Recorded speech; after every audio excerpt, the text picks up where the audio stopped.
அந்த வகையில் அவர் மீது அந்த அளவுக்கு இன்று தமிழ்நாடு அரசியலில் அவர் மீது அந்த அளவுக்கு மரியாதை வைத்திருக்கின்றார்கள். இந்த திருமண விழாவில் ஒரே ஒரு செய்தி என்றால் நான் சொல்லியிருக்கின்றேன், இது அரசியல் திருமணம். இங்கே சில செய்திகளை சொல்லி ஆக வேண்டும். சமீபத்திலே தமிழ்நாட்டில் ஒரு பிரச்சனை, நாம் கல்வி சம்பந்தமான ஒரு பிரச்சனை. மத்திய அரசு நீங்கள் புதிய கல்வி திட்டத்தை ஏற்றுக்கொண்டால்தான் உங்களுக்கு நாங்கள் கல்வித்துறைக்கு நிதியை நாங்கள் வழங்குவோம், இல்லையே நாங்கள் வழங்க மாட்டோம் என்று மத்திய கல்வித்துறை அமைச்சர் தர்மேந்திர பிரதான் அவர்கள் தொடர்ந்து வலியுறுத்தி வருகிறார்கள். கல்வி என்பது ஒரு மாநில அரசினுடைய உரிமை. 45 ஆண்டுகளுக்கு முன்பது கல்வி பட்டியல் மாநில பட்டியலில் இருந்தது. பிறகு இந்திரா காந்தி அம்மையார் அவர்கள் அவசர காலம் எமர்ஜென்சி காலத்திலே கல்வியை பொது பட்டியலுக்கு எடுத்து சென்றார்கள். கன்கரண்ட் லிஸ்ட் தான் இருக்கு இன்னைக்கு கல்வி. பொது பட்டியல் என்றால் மத்திய அரசு சட்டங்கள் வகுக்கலாம், அதை ஏற்பதும் ஏற்றுக்கொள்ளாததும் மாநில அரசினுடைய கடமை, உரிமை. ஒரு கொள்கையை நீங்கள் வகுக்கிறீர்கள் என்றால் மாநில அரசு அதை ஏற்றுக்கொள்ளலாம், ஏற்றுக்கொள்ளாமல் போகலாம். அந்த உரிமை மாநில அரசுக்கு இருக்கிறது. இதை திணிக்க கூடாது யாரும். அதிலும் குறிப்பாக நம்முடைய மொழி, தாய்மொழி தமிழ். தமிழ் என்பது உலகத்தில் பழமையான மொழி, யாரும் மறுக்க முடியாது. அப்படிப்பட்ட நம் மொழியை நாம் முன்னிலைப்படுத்த வேண்டும். இப்ப இருக்கின்ற அரசியல் சூழலில் மத்திய அரசு நீங்கள் இந்த புதிய கல்விக் கொள்கையை ஏற்றுக்கொள்ளவில்லை என்றால் நாங்கள் உங்களுக்கு 2200 கோடி ரூபாய் நாங்கள் நிதியை கொடுக்க மாட்டோம் என்று சொல்கிறார்கள். மாநில அரசு, தமிழக அரசு அதை நாங்கள் ஏற்றுக்கொள்ள முடியாது, எங்களுக்கு நிதி வேண்டும் என்று ஏதோ ஒன்று நடந்து கொண்டிருக்கிறது. ஆனால் வெளியிலிருந்து பார்க்கின்ற பொழுது எங்கள் கட்சிக்கு கொள்கை இருக்கிறது, நம் கட்சிக்கு கொள்கை இருக்கிறது. நம் கட்சியோட இப்போ மத்திய அரசு கொள்கை மும்மொழி கொள்கை, தமிழக அரசினுடைய கொள்கை இருமொழி கொள்கை, பாட்டாளி மக்கள் கட்சியினுடைய கொள்கை ஒரு மொழி கொள்கை தான் அடிப்படையில். இதுதான் உண்மையான கொள்கை. ஆனால் அது ஒரு யதார்த்தம், ஒரு பிராக்டிக்கல் இஷ்யூ. ஆங்கிலம் இணைப்பு மொழியாக உலகம் முழுவதும் பேசிக் கொண்டிருக்கிறார்கள். உண்மையிலே நீங்கள் சரியான கொள்கை என்பது ஒரு மொழி கொள்கை தான்.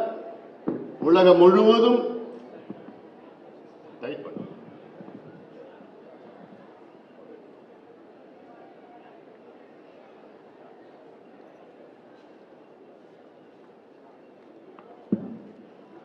முழுவதும் வெற்றி பெற்ற நாடுகள் எல்லாம் தன்னுடைய தாய்மொழியை படித்துதான் வெற்றி பெற்றிருக்கின்றார்கள். உலகத்திலே மிகப்பெரிய விருது நோபல் விருது, நோபல் பிரைஸ்.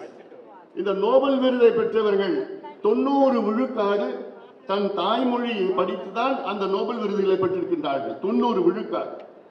அது ஜெர்மனா இருந்தாலும் ஜெர்மன் மொழியிலே தான் நோபல் விருது பெற்றிருக்கின்றார்கள், பிரெஞ்சு மொழியிலே பெற்றிருக்கின்றார்கள், ஜப்பான் மொழியிலே இருக்கின்றார்கள்.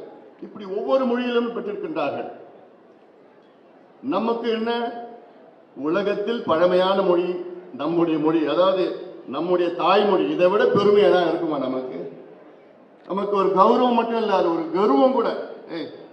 என் மொழி தாண்டா உலகத்துல பழமை, அப்படி ஒரு கர்வம் இந்த மொழி. ஆனால் ஐயா தொடர்ந்து இந்த மொழி, ஐயா சொல்வது, இந்த மொழி நம்முடைய தாய்மொழி அழிந்து வருகிறது. நீங்க ஒரு பக்கம் நீங்க மத்திய அரசு குறை சொல்றீங்க, மத்திய அரசு இந்திய திணிக்கிறாங்க. யாரும் எந்த மொழியும் திணிக்க கூடாது, திணிக்கவும் முடியாது. கத்துக்கலாம், எந்த மொழி வேணா கத்துக்கலாம். இந்திய கத்துக்கலாம், பிரெஞ்சு கத்துக்கலாம், மலையாளம் கத்துக்கலாம், தெலுங்கு எதை வேணா கத்துக்கலாம். கத்துக்கிறது தப்பு கிடையாது. அதை திணிக்க கூடாது. திணிப்புனா இதை ஏத்துக்கலன்னா நாங்க நிதி கொடுக்க மாட்டோம் சொல்றது நிச்சயமா தவறு. இந்த கொள்கையே தவறு. அதே வேளையில் இதை வைத்து அரசியல் செய்யக்கூடாது. அரசியல் செய்யக்கூடாது. இப்ப அரசியல் நடந்துட்டு இருக்குது. எதுக்கு அரசியல் நடக்குது? இன்னும் 10 மாதத்துல தேர்தல் வருது. அதுக்காக இங்க 2 பேரும் அரசியல் பண்ணிட்டு இருக்கிறாங்க. நீங்க புரிஞ்சுக்கணும். அது சரி, நான் கேட்கிற ஹிந்தி திணிக்க வேண்டாம். தமிழுக்கு நீங்க என்ன செஞ்சீங்க? இன்னைக்கு தமிழ் மெல்ல சாகும் என்று அந்த காலத்தில் சொன்னாங்க. ஐயாவும் தொடர்ந்து தமிழை தேடின்னு இந்த வயசுல 8 நாள் சென்னையிலிருந்து மதுரைக்கு 8 நாள் அடுத்தடுத்து தொடர்ந்து போய் தமிழ் பாதுகாக்க. தமிழை எங்க எங்க பாதுகாக்கணும்? தமிழை தமிழ்நாட்டில பாதுகாப்பதற்காக அந்த நிலைக்கு நம்ம வந்துட்டோம். தமிழை தமிழ்நாட்டில் பாதுகாப்பதற்காக ஐயா எத்தனையோ முயற்சிகள் செய்து வருகிறார்கள். தமிழ் பாதுகாப்பு இயக்கத்தை தொடங்கி இருக்கின்றார்கள். பொங்கு தமிழ் வளர்ச்சி அறக்கட்டளையே தொடங்கி இருக்கின்றார்கள்.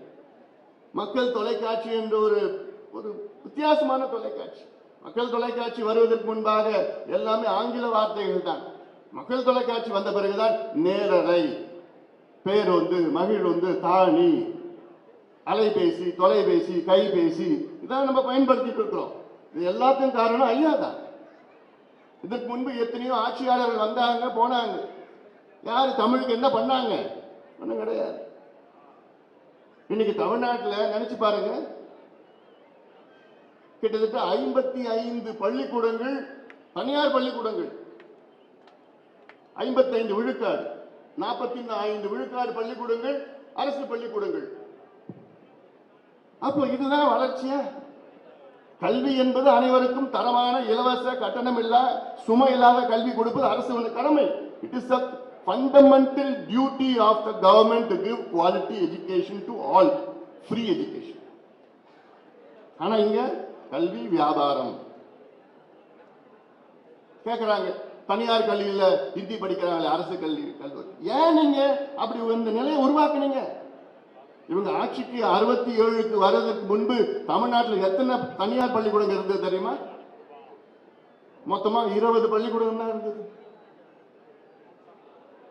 வெறும் 20 பள்ளிக்கூடங்கள் இருந்தது. இன்னைக்கு கிட்டத்தட்ட 55,000 பள்ளிக்கூடங்கள். 20ல இருந்து 58 ஆண்டுகள்ல 55,000 பள்ளிக்கூடங்கள் தனியார் பள்ளிக்கூடங்கள். அப்ப நீங்க இவ்வளவு காலமா பண்ணீங்க? கல்விக்கு நீங்க என்ன பண்ணீங்க? தமிழுக்கு நீங்க என்ன பண்ணீங்க? குறை சொல்றீங்க, சரி குறை சொல்றீங்க, நீங்க என்ன பண்ணீங்க?